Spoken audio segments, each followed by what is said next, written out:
사사기 7장 15절부터 마지막 25절까지 교독합시다. 7장 15절 제가 먼저 읽을게요.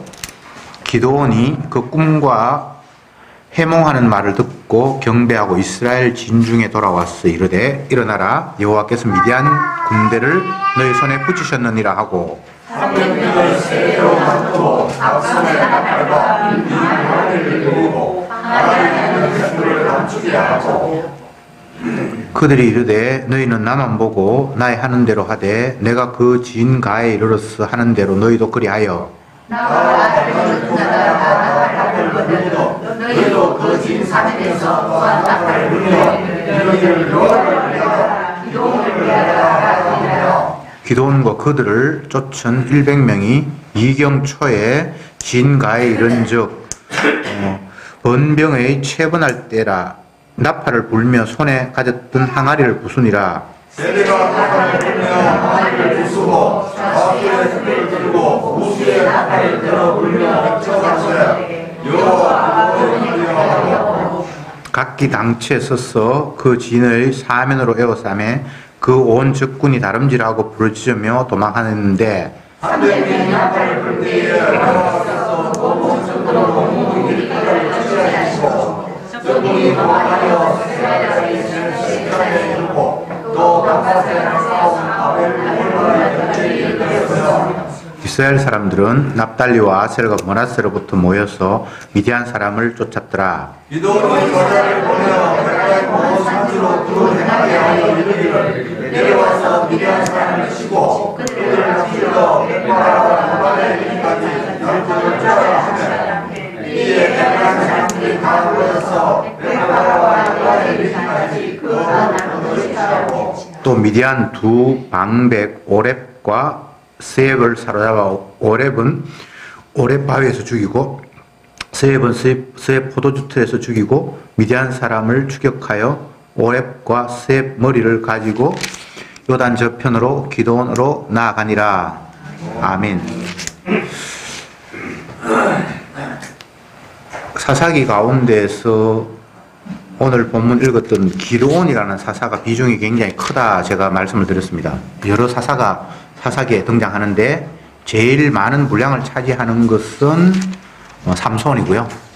그 다음 삼손보다는 분량이 좀 적습니다만 그 다음에 기드온이라는 사람이 많은 분량을 차지하면서 이야기를 차지하고 있습니다. 그 이야기 속에 주님께서 하시고 싶은 말이 이제 많으니까 그 이야기의 분량이 많다 이렇게 생각하면 좋습니다. 잘 아는 대로 사사라는 존재는 특별히 훈련을 받았거나 뛰어난 사람을 백성들이 지명을 해서 사사가 된 건 아니고요. 하나님이 일방적으로 필요한 사람에게 성령을 부어서 그를 사사로 세우는데 그 사사의 면면을 보면 좀 모자라는 사람, 멍청한 사람, 이 세상에서도 봤을 때 별 볼 일 없는 존재가 하나님 앞에 성령을 받아서 사사로 이렇게 세움받는 그런 식으로 성경이 기록되어 있습니다. 그런데 또 중요한 것은 하나님이 성령을 부어서 구약에는 성신입니다. 주의 신이 임해서 하나님의 직분을 맡아서 이스라엘을 대신해서 대표해서 적들을 물리치는 역할들을 하는데 분명히 하나님께서 이방인을 네 손에 맡겼다. 그러니까 네가 이방인의 억압에서 백성들을 구출해내라. 구원해내라. 이런 사명을 주셨는데 사명은 주셨지만 환경이 적을 이길 환경으로 만들지는 않아요. 지금 기드온이 사사가 되었을 때는 미디안 사람이 이스라엘로 침략해 왔고 그래서 그 밑에서 너무나 오랜 세월 동안 시달리니까 하나님께서 기드온을 세워서 네가 미디안의 억압에서 네 민족들을 건져라 이렇게 됐거든요. 그래서 병사를 모집을 했는데 22,000명이 모였어요. 그러니까 하나님께서 인구가 너무 많다. 줄여라. 지금이라도 전쟁에 나가서 혹시나 내가 죽으면 어떡할까라는 그런 불안한 마음이나 두려움이 있는 사람들은 지금 돌아가도 좋으니까 빨리 두려운 마음이 조금이라도 있는 사람들은 나무라지 않을 게 빨리 돌아가라 해서 22,000명 가운데 12,000명이 가버리고 10,000명만 남았거든요. 근데 주님께서 또 인원이 너무 많다. 줄여라. 근데 인원이 많다라고 하는 것은 인간적인 관점에서 보면 전쟁에 나가는데 인원이 많은 건 말이 안 돼요. 많으면 많을수록 좋지. 인원이 많다고 전쟁에 나가는데 적합하지 않다는 것은 인간적으로는 말이 안 되는데 하나님은 말이 되는 것이, 왜냐하면 너희들이 인원이 너무 많아서 전쟁에 이기면 우리의 이 떼거리 같은 인원이 상대를 이겼다 이렇게 돼버리면 하나님이 하셨다는 게 드러나질 않죠. 그래서 하나님은 사람의 손으로 뭔가 했다라는 소리가 안 나올 환경을 만들어 놓고, 쉽게 이야기하면 도저히 상대를 이길 수 없는 미약한 존재가 이기게 해놓고는 이건 사람이 한 거 아니야, 하나님이 하셨어 라는 결론이 떨어지도록 하나님은 환경을 조성하시는 거예요.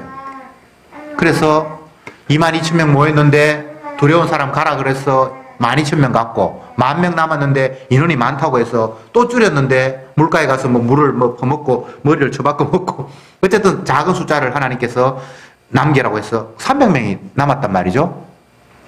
그런데 적들의 수는 메뚜기 떼가지 같이 많고, 그들이 타고 온 나귀는 뭐 어마어마하게 지금 강변에 있다라고 성경에 표현하고 있으니까 상대의 수는 어마어마하게 많고, 그들을 이기려고 하는 이스라엘은 300명으로 하나님이 줄여놓았고, 그래서 도저히 이건 300명으로 상대를 이길 수 없다는 판단을 인간이면 누구나 할 수 있도록 불가능한 환경을 하나님이 조성하신 거죠. 그죠?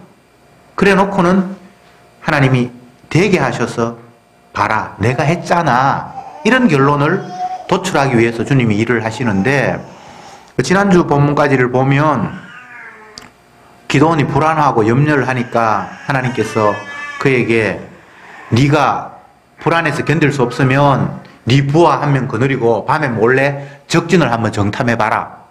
그러면 네가 거기에서 확신을 가질 것이다 라고 말씀을 하셔서 부하 한 명 데리고 밤에 몰래 적진에 가봤는데 적들이 막 텐트를 쳐놓고 밤에 막 자고 쉬고 있는데 어떤 사람들이 소곤소곤 이야기를 하는데, 이야기를 들어보니까 내가 어제 꿈을 꾸었는데 이상해. 우리 텐트로 저쪽 이스라엘에서 뭔가 떡덩이가 하나 투르륵 굴러오더니만 우리 텐트를 다 박살내버렸어. 꿈 이야기를 하니까 옆에 듣고 있던 어떤 또 다른 사람이 그건 이스라엘 백성들이 우리에게 쳐들어와서 우리를 다 무너뜨리는 그런 꿈인 것 같다. 자기들끼리 막 그 꿈꾼 이야기하고 자기들끼리 해석을 하고 있는 거예요. 그럴 때 기도원이 그 이야기를 듣고 하나님께서 적을 우리 손에 붙이시는 것 같다라는 그런 이제 확신을 가지고 정탐해서 돌아와서 한밤중에 이스라엘 백성들 300명밖에 안 되니까 불러놓고 하나님이 적들을 우리 손에 맡기셨다. 지금 이때 쳐들어가야 된다. 라고 하면서 300명을 세 대로 100명, 100명, 100명 세 파트로 나누면서 기도원이 100명을 거느리고 나머지 또 이렇게 100명, 100명 이렇게 대를 만들면서 자기가 앞장서서 가면서 한 손에는 항아리를 들고 그 항아리 안에 횃불을 이제 몰래 숨겨두고 한쪽에는 나팔이라고 하는 게 요즘 뭐 트럼펫 그런 게 아니고 뭐 촛불같이 이렇게 불만 웅 하는 게 있잖아요. 부부젤라 같은 그런 거. 양각 나팔, 보통 양이 이렇게 뿔이 있으면 불면 소리 나는 그런 걸 생각하면 돼요. 그런 나팔을 손에 들고 또 하나는 항아리 안에 횃불 숨길 수 있도록 그걸 들고 이제 나가는데, 나가서 기도원이 나팔을 불면서 돌격하라 이렇게 신호를 보내면 다른 데 있는 100명, 100명이 같이 나팔을 불면서 공격을 하면 된다라고 작전을 짰어. 앞으로 나아가서 나팔을 불고 항아리를 깨트리면서 횃불을 팍 밝히면서 300명이 갑자기 고함을 치니까 잠자고 있던 적병들이 놀라서 자다가 일어나서 자기들끼리 서로 적인 줄 알고, 옆에 자는 사람이 자다가 벌떡 일어나 보니까 옆에 이 사람이 침략에 온 적인 줄 그렇게 착각을 하고 자기들끼리 이제 칼싸움을 해가지고 거의 다 죽어버리고 몇 명은 도망가고 저게 두목 두 사람은 잡혀서 목을 치고 대장 기도원 앞에 싣고 왔다. 이런 이야기를 여기 성경이 하고 있거든요. 구약에서 이스라엘 백성들이 싸우는 전쟁은 여호와의 전쟁이에요. 하나님의 전쟁이에요. 그래서 이스라엘 백성들이 싸우는 게 아니에요. 하나님이 싸우는 일에 백성들은 목격자예요. 그게 이스라엘 백성들의 전쟁의 특징이에요. 그게 여호와의 전쟁이에요. 여호와가 군사가 되어서 적들을 다 물리치는 거예요. 그러니까 이런 전쟁에서는 사람의 힘이 돋보이거나 인간의 능력이 두드러지면 절대 안 되는 거예요. 하나님은 자기 영광을 사람에게 빼앗기는 분이 아니거든요. 내가 다 했지. 이거 다 내 사랑이야. 내 영광이야. 그 말만 딱 나오도록 모든 작전을 펼치시기 때문에 인간이 훌륭하다든가 사람이 많이 노력했다든가 이런 거는 성령의 역사가 아니에요. 나 아무것도 한 거 없는데요. 그렇지. 그래 내가 했잖아. 오늘날도 마찬가지입니다. 주님의 일은요. 사람이 한 게 아니에요. 사람이 했으면 그거는 마귀의 역사예요. 어느 집사가 정말 충성해가지고 뭐 일 이루었다. 그거는 주님의 일이 아니라 마귀의 일이에요. 주님의 일은 어떤 인간도 사람이 했다라고 말할 수 없도록 주님께서 홀로 다 하시는 거예요. 근데 여기서 오해가 있죠. 우리가 잘 아는 대로 성전 민문에 앉아서 늘 구걸하는 안전뱅이가 베드로와 요한이 성전으로 기도하러 올라가다가 만나서 한 푼만 주십시오. 이렇게 얘기했을 때에 베드로에게 성령이 임해서 네가 요구하는 음과 근음은 내게 없다. 그렇지만 나사렛 이름으로 네게 명하노니 일어나 걸어라. 이렇게 명령을 해서 계속 앉아서 구걸하던 그 사람이 벌떡 일어나서 성전 안에 뛰어서 막 난리가 나는 그런 사태가 벌어졌단 말이죠. 그러니까 사람들이 놀란 거예요. 그 광경을 보고. 평생 늘 앉아서 구걸하던 사람이 벌떡 일어나서 뛰어다니니까. 그래서 베드로와 요한을 보면서 대단하다고 막 그를 높이고 하니까 그들이 하는 말이 야, 이 어리석은 사람들아, 내가 이 안전뱅이를 일으킨 것처럼 왜 나에게 주목하느냐. 주님이 이 사람을 일으켰다. 이렇게 얘기했단 말이죠. 이 이야기가 모든 성경에 다 대입된다고 생각하세요. 사람이 한 게 아닙니다. 베드로가 무슨 능력이 있어서 자기가 안전뱅이를 일으킵니까? 그냥 얼떨결에 그냥 말했어요. 성령이 역사하니까 안전뱅이를 향해서 니는 돈을 요구하는데 내가 돈은 없고 나사렛 예수의 이름으로 네가 걸어라. 그냥 이렇게 얘기를 했단 말이죠. 객관적으로 다른 사람이 그 광경을 목격했을 때에는 베드로가 한 것처럼 보여요. 근데 정작 베드로는 지가 한 게 아니라 하나님께서 얼떨결에 마치 나는 뭐 그곳에 갈 생각이 없는데 길 가다 보니까 누가 확 밀어서 내가 그곳에 들어간 그런 경우. 그러니까 지가 했다는 소리 못하죠. 기도원이 미디안 적을 이겼습니까? 아니에요. 자기는 미디안 사람들이 너무 싫어. 추수 때가 되어서 열심히 추수해 놓으면 그놈들 가지고 싹 빼앗아가 버리고. 그러니까 이번에도 추수는 하긴 했는데 빼앗아갈까봐 겁이 나서 몰래 포도주 짜는 그 틀에 밀을 추수하고 있었는데 어느 날 갑자기 성신이 임해서 큰 종 기도원아, 네가 이 백성을 미디안의 억압에서 건져내라. 자기도 지금 겁이 나가지고 몰래 숨어서 지묵을 챙기고 있는데 하나님께서 큰 종이요 그러면서 찾아와서 큰 종도 아니에요. 아무것도 아니에요. 그냥 먹고 살라고 남한테 안 빼앗기고 그냥 내 거라도 좀 챙기려고 그냥 그렇게 했단 말이죠. 그런데 큰 종이라고 성령에게 찾아와서 네가 이 백성을 미디안의 손에서 건져내라. 그냥 떠밀려 한 거예요. 주님 앞에 부름받은 종은 다 이런 식입니다.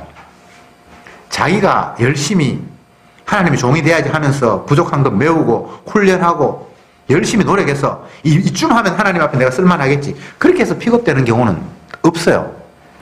왜 그렇습니까? 그러면 지 자랑한다니까. 사람도 아닌데, 또독해도 아닌데, 그냥 하나님이 밀었어, 보냈어. 그래서 일이 됐어. 그러면 내가 했다는 소리 못 하잖아요. 그게 주님의 방법이라고요. 그런데 정작 본인은 자기가 했다고 안 그러는데 옆에서 보는 사람이 와, 네가 말을 해가지고 그런 일이 일어났으니까 네 능력 아니냐라고 착각하는 상황은 늘 벌어져요. 오늘날도 똑같습니다. 진짜 주님 앞에 막 떠밀려서 일하는 사람은 지가 했다고 말할 수가 없어요. 지가 한 게 아니니까. 근데 옆에서 보는 사람은 마치 그 사람이 위대한 것처럼 생각하는 일들이 벌어져요. 그것도 다 주님께서 하신 일이에요. 그렇게 환경을 조성하셨어요. 그래서 복음으로 인하여 실족하지 않은 자가 복이 있다 이렇게 이야기하는데, 복음은 실족하는 사람을 만들어내요. 하나님의 일이 그래요. 십자가가 복음이잖아요. 근데 그게 못 믿도록 하는 장치가 같이 있어서 멸망하는 사람은 십자가를 굉장히 얕보고 우습게 생각하는 거예요. 근데 정작 깨닫는 사람은 그것이 나를 유일하게 살리는 하나님의 능력이라고 믿는 거예요. 어떤 객관적인 사실이 모든 사람들에게 이건 좋다, 이건 나쁘다라고 결정나는 것이 아니라 어떤 사람은 이걸 좋게 보고 어떤 사람은 행편있게 보도록 하는 것이 복음의 작전이고 하나님이 하시는 일이라고요. 그래서 누구나 다 인정할 수 있는 참은 진리가 아니에요. 모든 사람이 인정할 수 없어. 그런데 주의 영이 임한 사람만 그게 참이네라고 복음은 그런 식으로 분리가 돼요.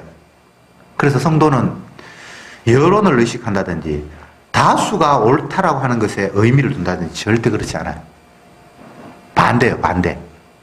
그렇다고 해서 뭐 작은 수가 정답이라는 이야기도 아니고, 진리는 하나님이 하시는 일은 깨닫게 하시는 자만 깨닫지 나머지는 모르도록 돼 있어요. 노아가 방주 만들 때 누가 협조했습니까? 홍수로 다 이 세상 하나님이 심판한다 그러니까 사람들 다 비웃었죠. 미쳤나? 복음이 그렇다 이 말입니다. 소돔과 고모라 성이 멸망할 때도 여기 유황불들이다 빨리 피해라 그러는데 아무도, 심지어 자기 아내도 그 말 안 들었어요. 왜 성경이 그런 이야기를 하고 있습니까? 그게 복음의 비밀이라는 거예요. 오늘날도 마찬가지입니다. 예수님이 십자가 이야기할 때에 우리가 죄인이다. 근데 예수님이 우리 죄를 위해서 돌아가셨고 그분의 십자가의 피 흘리심이 우리 죄를 깨끗게 하셨기 때문에 내가 주님의 자녀로 주님 앞에 부름받을 수 있다라는 이런 뭐 평범한 이야기가, 기독교인만 다 아는 이야기가 받아들여지는 것 같죠? 기독교인도 안 받아들여요. 그렇게 해놓고는 그 마음속에 걸치는 것이 무엇인가 하면 주님이 내 사랑하잖아요. 대신 피 흘렸으니까 내 원하는 거 줘. 이 세상에서 나 좀 잘 살고 싶어. 돈 좀 줘. 건강 줘. 그게 예수 믿는다는 사람들의 지금 오늘날 종교인의 형태예요. 주님은 떠나라 그러는데 나는 이 세상에서 저주받았는데 니는 내 종이라 그러는데 이 세상에서 잘 되려고? 그러면 니하고 내하고는 진짜 뭔가가 달라도 이건 너무 달라. 그 이야기를 성경이 하고 있잖아요. 그러면 우리가 억지로 아씨 내 마음속으로는 세상이 잘 되기를 원하는데 이래 되면 하나님하고 한편이 아니라 그러니까 아이 나 세상 싫어 그렇다고 해서 세상이 싫어집니까? 안 되잖아요. 돈이 좋고 세상의 명예가 얼마나 멋있습니까? 올림픽 뭐 끝났는데 뭐 그 영민가 해가지고 뭐 아들 난리 났어요. 예, 은메달 땄습니까? 옛날에는 그 이름이 부끄러웠는데 이제는 너무 사랑스럽다는 거예요. 그 이유가 뭡니까? 사람들이 자기를 인정한다는 거잖아요. 이게 마귀의 전략인데 사람들이 인정하면 뭐합니까? 소경이 소경을 인도하면 다 구덩이에 집단으로 다 빠지는 거예요. 이게 굉장히 무서운 거예요. 남들이 좋다. 남들로부터 환영받는다. 그게 복음적으로 보면 넓은 길이에요. 멸망의 길. 복음은 생명의 길은 좁은 길이에요. 찾는 사람이 아무도 없어. 그걸 보니까 너무 가시밭길이고 좁은 길이라서 외로워서 가고 싶은 마음은 꿈에도 없어. 근데 그 길이 생명의 길이라고 주님께서 말씀하셨거든요. 그러면 사람들이 생각하죠.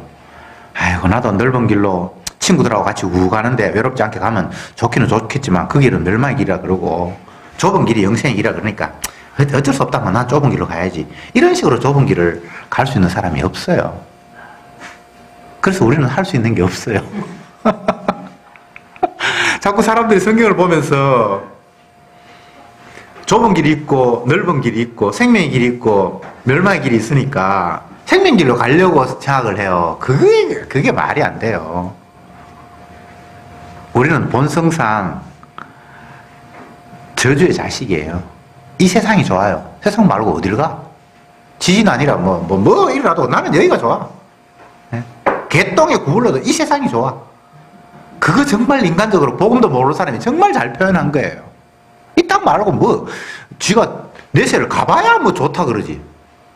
가본 놈 있나 어쨌든 여기가 좋아. 여기가 좋사오니. 그걸 또 아닌 척 하면 안 돼요.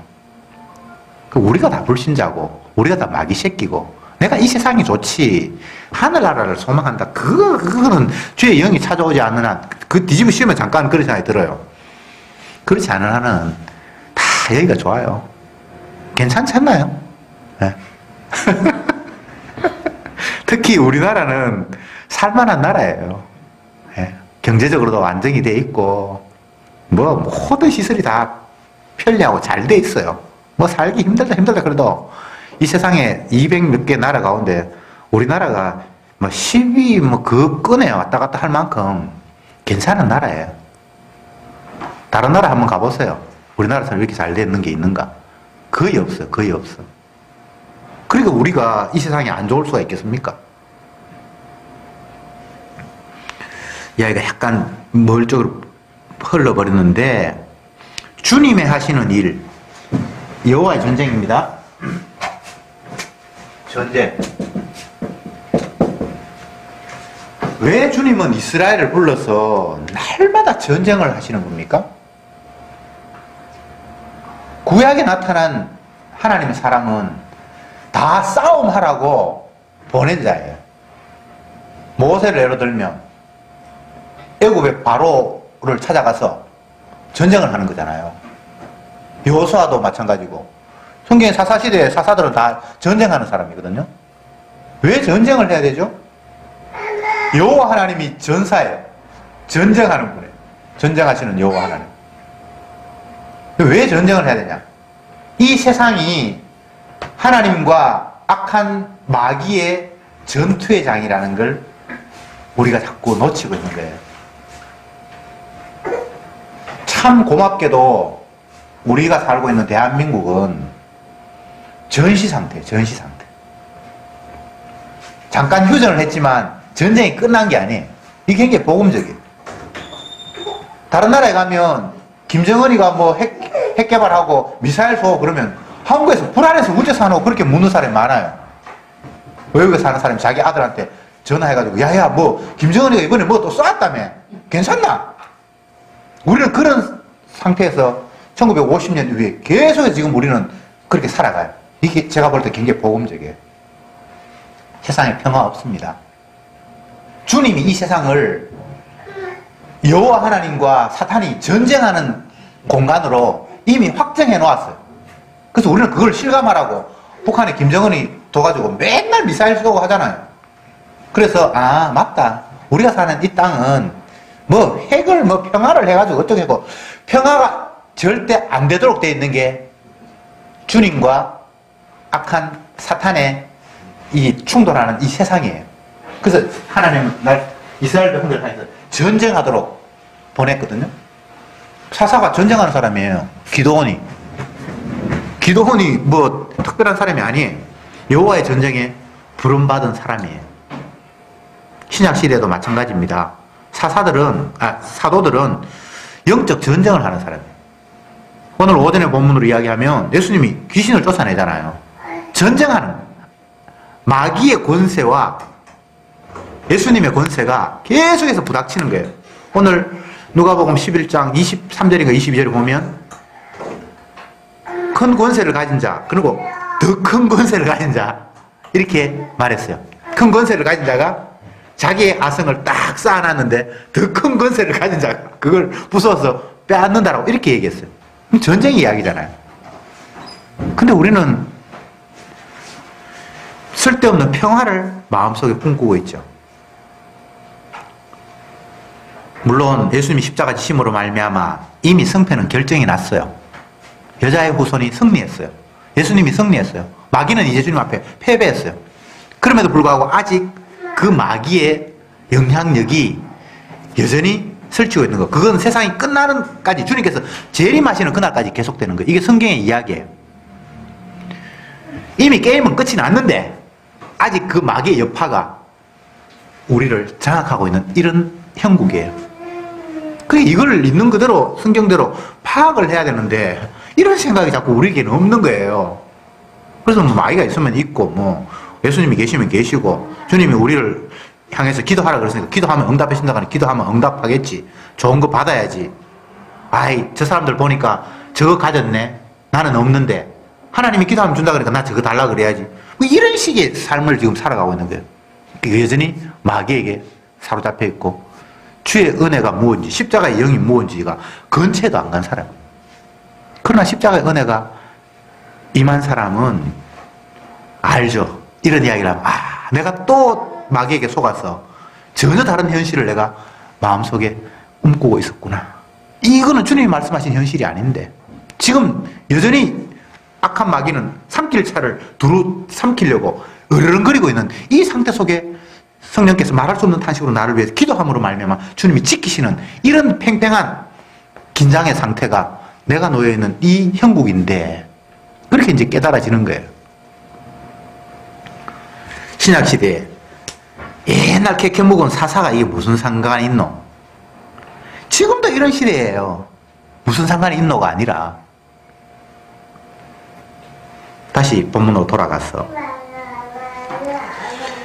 지금 하나님께서 전쟁을 하라고 미디안을 물리치라고 기드온을 뽑았고 기드온이 또 사람을 모집해서 300명이 모여 있는데 그들이 상대에게 나아가는 손에 쥐인 건 뭐예요? 횃불, 뭐 항아리 어떤 횃불, 한쪽에는 나팔. 이건 전쟁 무기가 아니에요. 특히 나팔은 기드온에게서 300명이 나팔을 하나씩 놔줬는데 그 나팔은 양각 나팔이라고 해서 양각 나팔은 언제 부는 거 하면 축제 때 모든 것이 다 끝나서 이제는 평화가 왔습니다라는 그런 때 나팔을 불거든요. 그러니까 전쟁이 아직도 끝이도 안 났는데 이제 전쟁 끝났습니다라고 신호 부는 걸 갖다 손에 들고 있다 이 말이죠.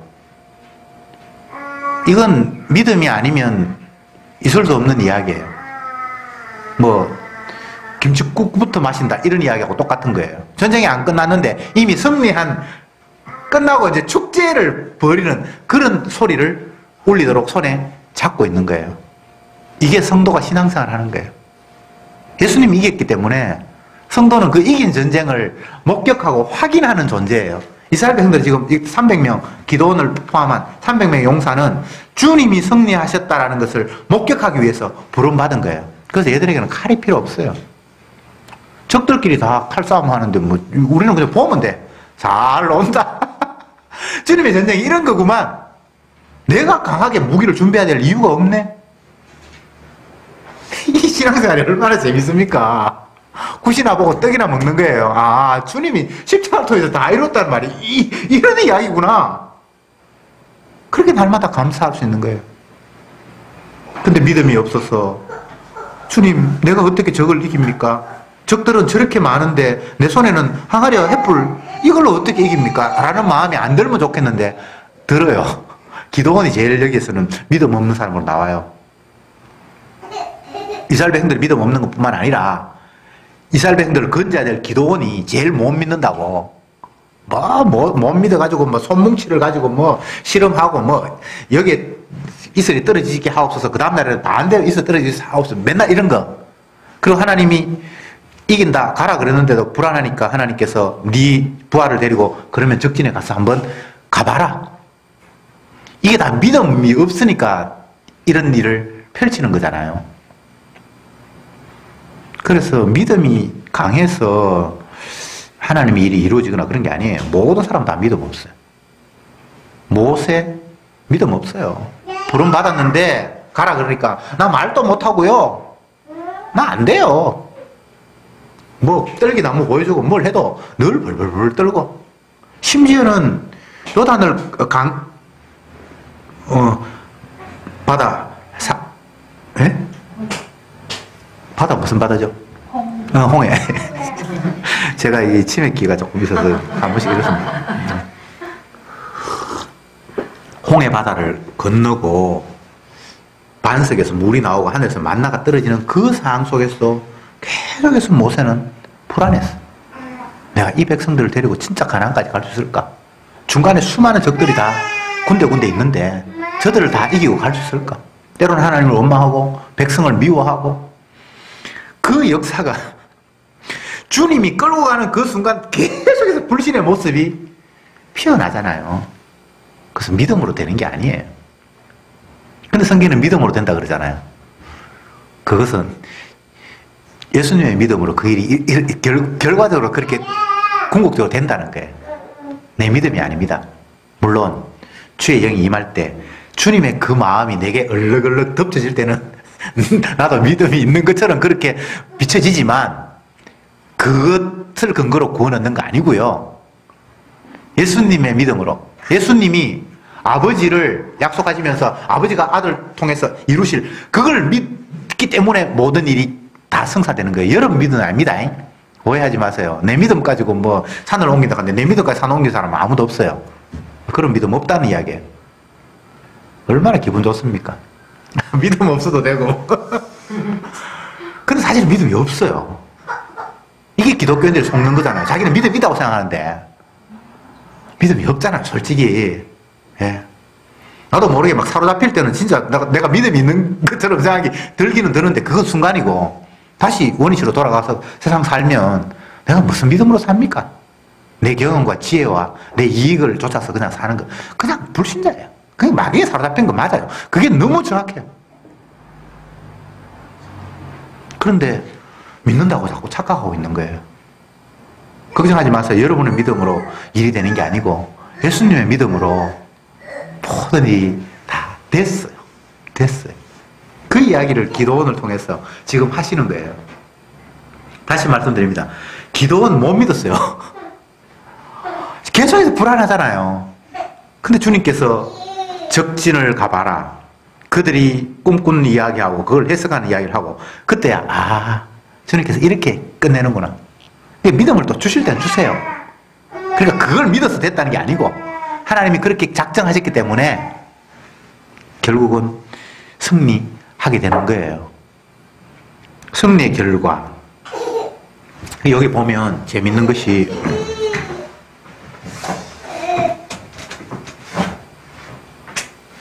이게 요단강이라고 하면 요단강 동쪽이 원래 하나님께서 주신 이스라엘 백성들의 땅인데 여기 2지파 반 정도가 저쪽으로 땅을 나누어서 차지했고 나머지 9지파 반이 이렇게 차지했거든요. 미디안이 아마 이 요단강 이쪽 편에 어디 있어서 일로 치들어온 것 같은데 기도원이 만약에 이쪽에 살고 있다면 이들이 쳐들어왔어.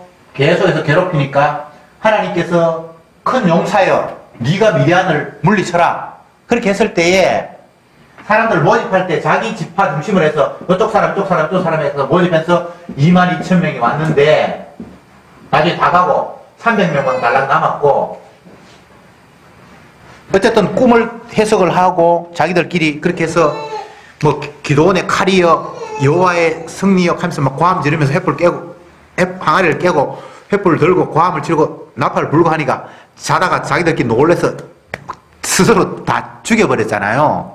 그리고 몇 명이 도망을 갔는데 이 사람들이 이쪽 건너편에서 왔으니까 다시 요단강을 건너 도망갈 거 아닙니까? 그래서 도망 못 가게 이 요단강 근처에 뭐 르우벤 지파인가? 무슨 지파고? 에브라임 지파 사람이 아마 이 근처에 살았는 것 같은데 너희들이 빨리 가서 바리케이트를 쳐가지고 도망가는 놈들 다 잡아 죽이라고 했어요.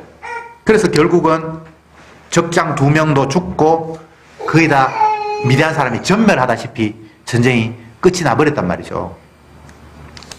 다시 말씀드립니다. 여호와의 전쟁은 사람이 하는 전쟁이 아닙니다. 그 사람의 솜씨로 적을 이기는 게 아닙니다.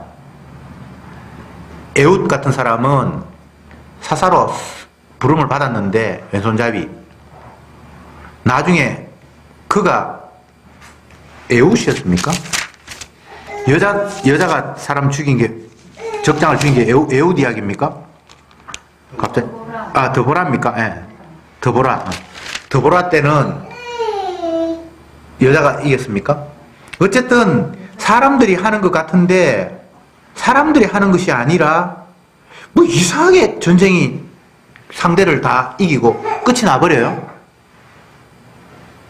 그래서 결과적으로는 주가 하셨구나, 우리는 허수아비구나. 사실 허수아비라는 말보다는 우리는 여호와 하나님이 승리하시는 것을 목격했구나, 그런 식으로 일이 끝이 난다 이 말이죠. 그러면 저와 여러분들도 똑같은 이 사사시대의 상황에 놓여 있도록 주님께서 하셨습니다. 우리가 할 일은 주의 이름으로 나가 싸우는 게 아니라 주님이 싸우시는 모습을 눈여겨서 보는 거예요. 이런 일이 주님께서 이렇게 해결하시네. 주님은 자기 영광을 위해서 일을 이런 식으로 하시네. 그게 너무 재밌는 거예요. 지금 요 기도원의 본문을 우리의 상황이라고 한번 가정해 봅시다. 미디안을 이겼어요. 적들을 300명이 다 이겼어요. 그러면 뭐 나라에서 포상금 줍니까? 300명한테 올림픽 금메달 따는 것처럼 뭐 5천만 원씩 줍니까? 사실은 자기 삶에 있어서는 특별히 달라진 것도 없어요. 근데 기쁘죠. 성도는 이런 거예요. 주님의 일하심을 목격하면서 역시 주님이 살아계시는구나, 주님께서 말씀하셨는데 이 말씀대로 그대로 이루어지네 라는 걸 보면서 그냥 기뻐하는 게, 찬양하는 게 성도예요. 그거 일어나가지고 나한테 형편 나아지고 뭐 그런 걸 기대하는 게 성도가 아니에요. 물론 구약시대에는 적들이 안 쳐들어오면 좀 편안하긴 했겠죠. 그러나 그게 핵심은 아니에요. 주님이 약속하셨는데 진짜 약속대로 일이 이루어졌네, 그걸 보면서 신나하고 찬양하고 감사하는 게 성도라 이 말이죠. 그리고 우리는 그렇게 사는 존재예요. 주님, 내가 주님 목격해가지고 찬송하면 주님 내한테 뭐 줄래요? 그게 이제 마귀의 전략입니다. 주님, 내가 이제 목회하고 열심히 뭐 기복신앙 안 하고 사람 비유 안 맞추고 십자가 보험만 전하면 내 교회 좀 키워주시겠습니까? 그리고 시작에서 끝이 전혀 다른 방향으로 가버리는 거예요. 그렇죠, 그죠? 0으로 시작했다가 6으로 끝나버리는 거예요. 이게 늘 우리들의 모습이에요. 성도는 목격자입니다. 목격자. 성도가 뭐 하는 거 아무것도 없어요. 그냥 하나님 하시는 거 보라고. 그것도 못합니까? 안 보이니까 문제죠. 보이면 정말 신나요. 주님이 하신 거 맞네. 뭐 오만 내한테 어려운 문제들을 해결할 수 없는 것, 정말 도대체 진퇴양난이라 그러나? 나가지도 못하고 돌아올 수도 없는, 마치 이스라엘 백성들이 뒤에 애굽의 병사들이 말 타고 쫓아오고 앞에는 바다가 놓여있고 주님이 이런 환경을 마련하신 거예요. 그러면 백성들은 죽는다고 아우성치고 그냥 애굽에서 살 걸 괜히 나온다고 해가지고 후회 막고. 근데 후회를 해도 소용없어. 그 안에 딱 집어넣어 버렸대. 그런데 거기에서 주님의 일하심이 펼쳐지잖아요. 그런데 놀라운 것은 주님께서 바다를 갈라서 땅이 되게 해서 그들을 이제 건너게 하시는데, 그 건너면서 주님께서 하시는 말씀이 너희는 이제 이미 죽은 존재다. 더 이상 살아있다고 주장하지 마라. 이런 말씀을 하시는 거예요.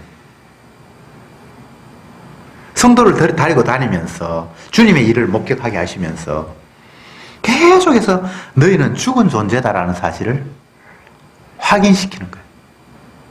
이스라엘 백성들은 뭐 한 번, 두 번 죽는 게 아니에요. 애굽의 모든 장자가 죽을 때에 이미 이스라엘은 죽었어. 어린아이 피 때문에 살았지만 하나님이 초태생을 다 죽일 때 이스라엘 백성들도 이미 다 죽은 거예요. 그래서 살았죠. 홍해 건너면서 애굽 병사들 다 빠져 죽었는데 이스라엘 백성들이 살았죠. 그때 이미 죽은 거예요. 광야에서 또 죽고 막 계속해서 요단강 건널 때 죽고 계속 죽는 거예요. 너희들 죽었다이. 알지? 구약의 제사 제도가 제물을 태울 때에 제물의 머리에 안수하면서 이게 나잖아요. 제물을 태우면서 내가 맨날 죽는 거예요. 선생님, 난 죽은 존재입니다. 나는 죄의 길을 마땅히 죽어야 됩니다.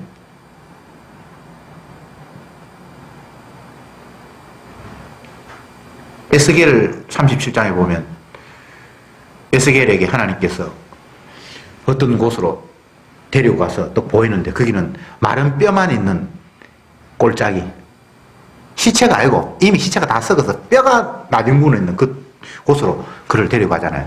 그러면서 주님께서 하시는 말씀이 에스겔아, 이 뼈들이 능히 살겠느냐? 뼈가 어떻게 삽니까? 그건 뭐 우리한테 물으면 안 되죠, 그런 거는. 근데 주님 뭐라고 이야기합니까? 에스겔아, 네가 나를 대신해서 대언해라, 말해라, 살아나라라고 얘기해라.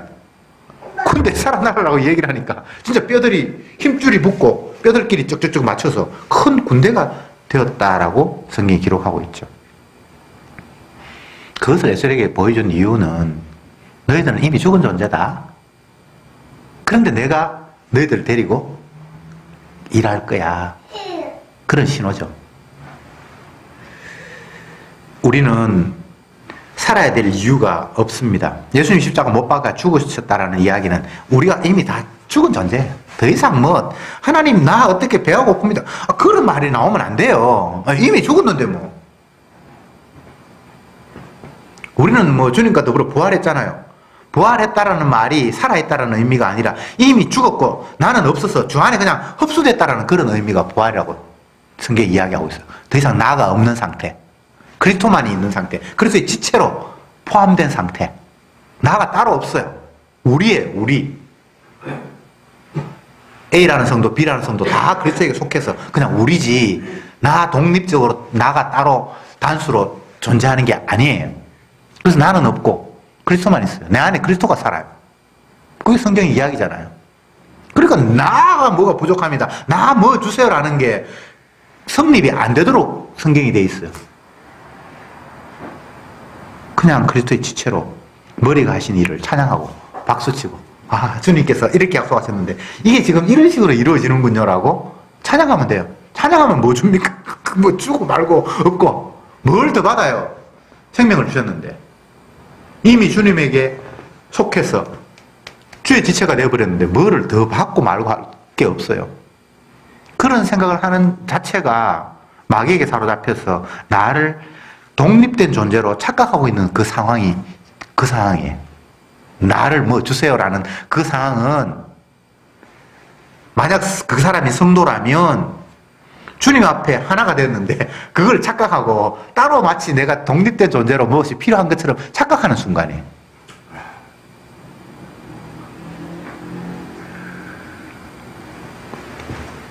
요한복음 15장입니까? 나는 포도나무요 너희는 가지니 저가 내 안에 내가 저 안에 있으면 이 사람은 과실을 많이 맺나니 나를 떠나서는 너희가 아무것도 할 수 없느니라 이렇게 말씀하셨죠? 성도를 독립적인 존재로 열매 맺는 것이 아니라 포도나무에 붙어있는 가지라고 이야기를 하셨어요. 가지는 포도나무에 붙어있으면 그냥 자연스럽게 열매가 맺혀요. 너는 왜 열매를 못 맺어? 열매를 맺어. 너는 선한 열매를 맺어야 되고, 뭐, 전도의 열매를 맺어야 되고, 뭐, 오만 이야기 다 하는데, 그거는 성경적인 개념이 아니에요. 성경적인 개념의 성령의 열매는 성령님께서 맺는 거예요. 그래서 그냥 포도나무 가지에 포도가 열리는 것은 원둥지에 붙어 있구나라는 증거지, 다른 게 아니에요. 주님은 성도를 향해서 지금도 열매를 다 맺고 계시는 거예요. 내가 너무 억지로 확인하려고 하지 마세요. 저 사람이 옛날에는 안 그랬는데 이제 너무 뭐 웃고 남한테 뭐 잘 대접하고 뭔가 열매 맺은 것 같아. 그런 식으로 평가되는 게 아니에요. 주님이 보실 때 열매예요. 우리가 몰라도 돼요. 내가 내 열매 맺었는 건 몰라도 상관없어요. 지금 요 기도원으로 이야기하면 이미 주님의 열매가 맺혀 있는 거예요. 300명을 통해서 이미 이게 주님의 열매예요. 이 사람들이 잘한 게 아니고 기도원이 훌륭한 게 아니고 나중에 뒤에 또 다음 주에 넘어가면 뭐 기도원을 높이니 어쩌니 별 희한한 일이 다 일어나는데 인간은 그래요.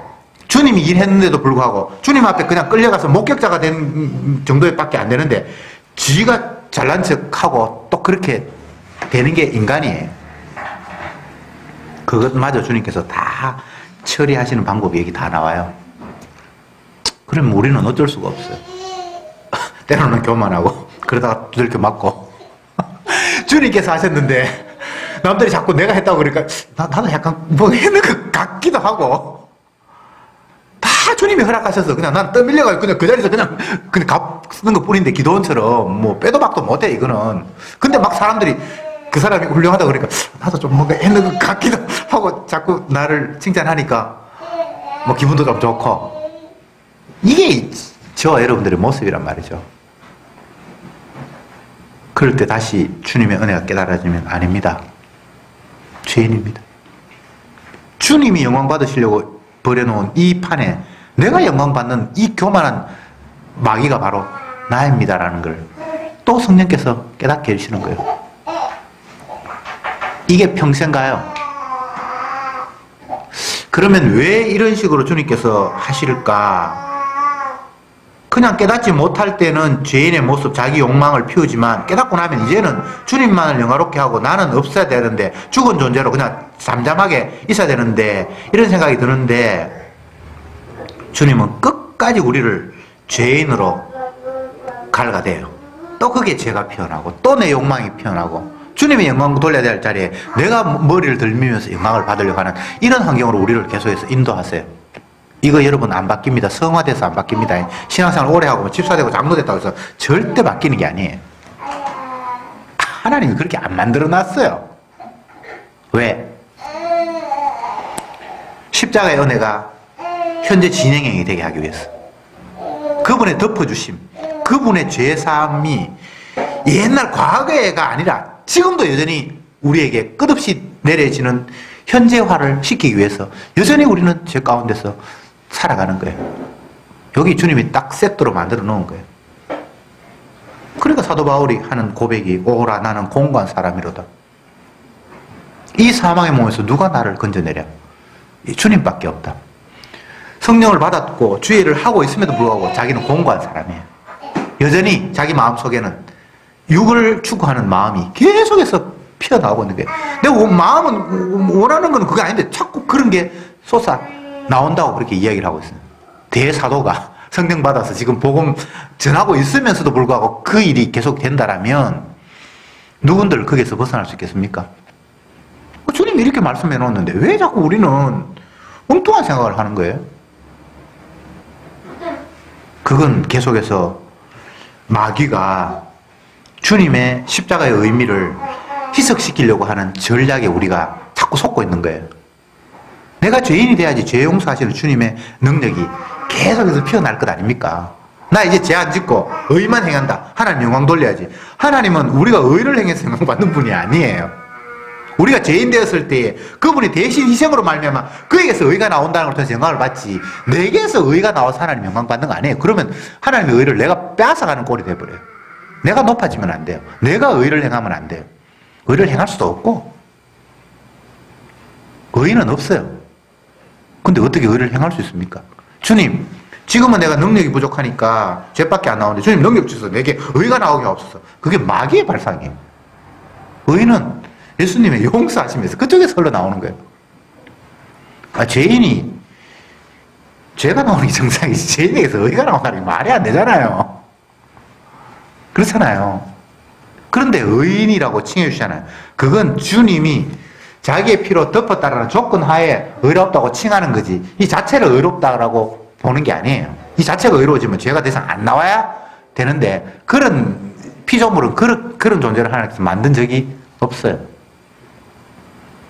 그래서 늘 복음을 전하면서 한다는 나올 수밖에 없는 이 아이가 그냥 되는 대로 사는 거예요. 예. 그래서 지옥 갈 사람들은 지옥 가도록 하시고 천국 갈 사람은 계속해서 주님의 용서가 그 나약한 죄인에게 계속 퍼부어지는 거예요. 근데 여기서 중요한 것은 성도는 순간순간 자기가 멸망받을 죄인이라는 사실을 고백하게 돼요. 죄가 안 짓는 게 아니고 더 착해지는 게 아니고 또 내가 저주받을 모습을 보일 수밖에 없는 죄인이구나라는 사실을 깨닫는 거예요. 그러면서 주님의 은혜, 용서하심의 은혜가 얼마나 감사하냐고 찬송하는 게 이게 차이예요. 그러니까 우리 보고 잘 살아라는 말이 해당 사항이 없어요. 은혜가 임하면 내가 주님 앞에 용서받지 않으면 안 될 죄인이라는 사실을 인정하게 되고 고백하게 되고 감사하게 되고 그 차이예요. 근데 한쪽에는 그런 게 없어요. 주님 은혜가 임하지 않으니까, 성령이 임하지 않으니까 내가 뭐 죄인이라고 고백을 해도 그 죄라는 것은 윤리도덕적으로 선악적인 개념에서 내가 너무 욕심 많이 부렸다, 조금 적게 부릴 걸, 최순실이가 너무 지나쳐 그만큼 안 해도 되는데, 뭐 이런 식의 죄 개념은 있을지 모르지만 그건 성경이 이야기하는 죄는 아니고, 내가 생각하는 것 하나하나 마디마디 보는 것 하나하나가 내가 완전히 죄에 찌들어 있는 존재구나, 내게서는 죄밖에 안 나오는 이런 존재이구나라는 것이 성령이 오면 깨달아지는 거예요. 그건 그냥 윤리도덕적으로 내 잘못했습니다, 그런 개념이 아닙니다. 예. 결론적으로 말씀드리면 주님은 우리를 그냥 내버려 두지 않아요. 왜? 영광 받으려고 만들어 놓으신 피조물을 통해서 영광을 받아야 되잖아요. 니하고는 이제 거래 안 할란다, 포기했다, 이럴 분이 아니에요. 주님은 만들어 놓은 우리를 끝까지 활용하시고 이용하시는 분이거든요. 그래서 어떻게 이용하시는가? 자기 영광 받으려고 이용하세요. 이스라엘은 내가 나의 영광을 위해서 지었느니라. 성도는 주님의 자기 영광을 위해서 지었어요. 물론 성도 아닌 사람들도 주님의 영광을 위해서 부정적인 역할을 하도록 다 지어놨어요. 그 이야기를 할 필요 없고, 성도는 어떻게 주님의 영광을 받는가? 주님의 대속의 피가 아니면 안 된다는 사실을 고백하고 확인하고, 그렇게 하면서 십자가 지신 자기 자신이 영광받는 식으로 우리를 활용하고 계시는 거예요. 그래서 내가 잘 돼서 하나님 영광 되는 게 아닙니다. 내가 죄인인 줄 알고 대속의 피가 아니면 안 된다는 걸 인정할 때 주님이 영광을 받는 거지, 내가 이 세상에서 사람들로부터 칭찬받아서 하나님의 자녀니까 저렇게 훌륭하니까 부모 잘 만났네, 아니면 뭐 부모를 영광 돌리네, 그런 개념이 아닙니다. 그래서 착한 행동하려고 하지 마세요. 착한 건 우리하고는 아예 애랑사항이 없습니다. 착한 분이 주님이 계시는데, 의로운 분 주님이 계시는데 그분의 의를 발견하면 되지, 내가 왜 착해야 되는데? 그게 마귀의 전략이에요. 다시 말씀드립니다. 주님은 우리를 그냥 내버려 두시는 분이 아닙니다. 계속 갈가대요. 그리고 기도원처럼 300명의 용사처럼 어떤 상황으로 몰아가세요. 따지고 보면 다 진퇴양난이에요. 우리의 관점에서는 답이 없는 상황이 계속해서 성도에게는 주어져요. 근데 그건 우리를 괴롭히려거나 잘되게 하려거나 그런 목적이 아니라, 주님이 자기 영광 받으려고 나를 위대한 군사가 침략하게 하고, 또 사람 모았는데 인원 많다고 줄이고, 그렇게 주님께서 계속해서 그런 환경을 몰아가시는 거예요. 이스라엘 백성들에게 애국 왕에게 가서 탈출해라 그렇게 하고 홍해 바다 앞에 세우고 주님께서 하시는 거예요. 왜 이런 어려운 일을 주시는데요? 주님 영광 받으려고. 뭐 편안하잖아요. 내 잘 되는 건 없습니다. 이미 잘 됐어요. 이미 주님이 자기 피로 우리를 덮었으니까 우리가 더 잘 되고는 없고, 주님 영광 받는데 이런 모양 저런 모양으로 이끌으셔서 주님께서 영광을 취하시는 거예요. 그럼 우리는 굿이나 보고 떡이나 보면서 찬송하면 돼요. 아, 주님이 또 이렇게 일하셨군요. 그것 외에 우리가 뭐 할 게 없어. 그걸 억지로 하려고 생각하면 안 되고 그냥 돼요. 그렇게 추구하세요. 하는 거 다 거짓말입니다. 내가 하려고 내가 영광 돌려야지 그거는 거짓말이에요. 그냥 주님이 영광을 알아서 챙깁니다. 여러분이 영광 돌려고 하는 건 거짓말이고요. 주님이 자기 영광 알아서 챙겨요. 근데 그 속에 휘말리는 자는 자기의 죄인됨을 발견하고 주님의 용서가 아니면 안 된다는 사실을 나도 모르게 감사하게 끌려간다는 사실을 오늘 이 사사기를 통해서 다시 한번 우리는 확인하게 됩니다. 기도합시다. 주여, 여호와께서 일으키시는 전쟁, 그 전쟁을 통해서 영광 받기를 원하시는 주님, 그 전쟁에 부름받은 저들이 전쟁에 나가서 싸울 만한 무기는 아무것도 없습니다. 횃불과 항아리, 나팔, 이것은 적을 이기는 무기가 아니라 주님이 승리하셨다는 것을 확정하고 찬송하는 도구임을 저들은 압니다. 우리가 적을 상대해서 힘으로 적을 이기는 것이 아니라 주님이 이미 승리하셨음을 목격하고 인정하며 찬송하는 자리에 저들이 있음을 또한 말씀을 통해서 확인했습니다. 더 이상 내일은 없고 온전히 주의 일밖에 없다는 사실을 깨달으면서 주님만 바라보는, 피를 흘려 우리를 위해 모든 것들을 다 던지신 그분의 은혜만을 바라보는 저들이 되게 하옵소서. 예수님의 이름으로 기도드리옵나이다. 아멘.